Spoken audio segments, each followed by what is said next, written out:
آپ نے جیسے کہا کہ 3-4 دہائیوں سے یہ لوگ ہیں، بیچ میں خان صاحب آئے، جماعت اسلامی جہاں بھی ظاہر ہے اٹس اے فیکٹ ناٹ کہ وہ آپ کہیں بھی بیٹھے ہیں تو جماعت آپ نے کہا کہ آپ ایک گاؤں سے اٹھ کے آئے اور ماشاء اللہ آپ ابھی امیر ہیں. اس پوری چیز کو اگر ہم دیکھیں اور مودودی صاحب اور جتنا بڑا سیاستدان ہے وہ شاید جماعت اسلامی کے اسکول سے 80s میں آیا ہے، بٹ اس کی کیا وجہ ہے کہ جماعت اسلامی ابھی تک اس طرح پالیٹکس کو کانکر نہیں کر سکی؟ مجلس اسمبلی میں ہم نے دیکھا کہ ایک بنیادی رول آپ لوگوں کا تھا، بٹ آپ لوگوں کے ہم جلسے دیکھیں تو میسر پرابلی نون لیگ سے بھی بڑے جلسے ہیں، پی پی پی سے بھی بڑے جلسے ہیں. اب اس کی دو وجوہات نظر آتی ہیں، یا تو میچ پہلے سے فکس ہوتا ہے، ورنہ اگر اتنے نمبرز آپ کے بھی ہمیں نظر آتے ہیں، مطلب مین پاور آپ لوگوں کی جتنی ہے وہ آئی ڈونٹ تھنک کسی بھی اس طرح پارٹی کی ہوگی انلیس انٹل اور جو مذہبی جماعتیں ہیں. تو اس کی کیا وجہ ہے کہ جماعت اسلامی آپ کو جنرلی کیا لگتا ہے کہ کہاں مار کھا رہی ہے یا کہاں تھوڑا سا لیگ ہے کہ وہ مین اسٹریم پالیٹکس میں یا وفاق میں کبھی اس طرح نہیں آ سکی؟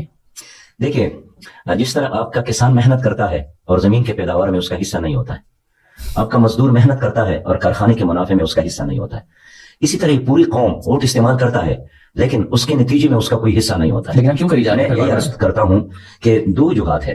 پہلی بات تو یہ ہے کہ ہماری سیاست یرغمال ہے، ہمارا پولنگ اسٹیشن یرغمال ہے. اور کس سے یرغمال ہے؟ یہ ان جاگیرداروں نے، ظالم جاگیردار، میں جاگیر کے خلاف نہیں، میں ظالم جاگیردار کی بات کرتا ہوں، میں کرب سرمایہ دار کی بات کرتا ہوں. تو یہ ایک کلاس ہے. اس کے ساتھ گزشتہ 76 سالوں سے اسٹیبلشمنٹ کا ایک اتحاد ہے کہ ہم نے مل کر اس ملک کو کھانا ہے، ہم نے مل کر کسی اور آدمی کو یہاں نہیں آنے دینا ہے. یہ وہ بنیادی لوگ ہیں کہ جب انگریز چلا گیا تو یہ قابض ہو گئے اور یہ جاگیردار تھا. پھر انہوں نے بینکوں سے قرض لیے، یہ صنعت کار بن گیا. پھر انہوں نے اپنے بچوں کو اچھی تعلیم دلائی تو یہ بیوروکریٹ بن گئے. پھر ان کو پتہ چلا کہ نہیں، اس پہ بھی بس نہیں کرنا ہے، اسٹیبلشمنٹ کو بھی ساتھ لینا ہے، اس کو بھی ساتھ لیا. پھر انہوں نے میڈیا ہاؤسز وہ بھی اپنے بنائے.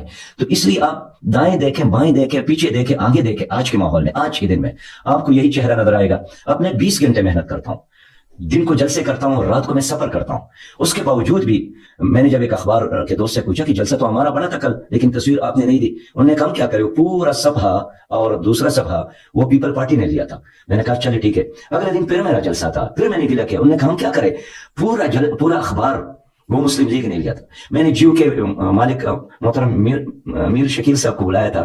میں نے کہا کہ یار آپ سچ اور جھوٹ میں اور مطلب ٹھیک اور غلط میں کوئی فرق کرتے ہیں یا نہیں کرتے ہیں؟ وہ مسکرائے. انہوں نے کہا کہ ایک دکاندار یہ نہیں دیکھتا ہے کہ خریدار کون ہے، وہ یہی دیکھتا ہے کہ وہ مجھ سے کوئی چیز خرید رہا ہے. تو اگر آپ بھی میرا ٹائم خریدے تو ہم آپ کو بھی اسی طرح کوریج دیں گے. تو اس ماحول میں ایک عام پاکستانی کے لیے ایوان میں پہنچنا، سینیٹر بننا، صوبائی اسمبلی کا ممبر بننا یہ تقریباً ناممکن ہے. یہ تو سلام ہے جماعت اسلامی کو کہ جنہوں نے گزشتہ طویل عرصے سے ان جاگیرداروں کا بغیر وسائل کا مقابلہ کیا ہے اور ہم کر رہے ہیں. لیکن ایک دن آئے گا، عوام ایک ریئلٹی ہے.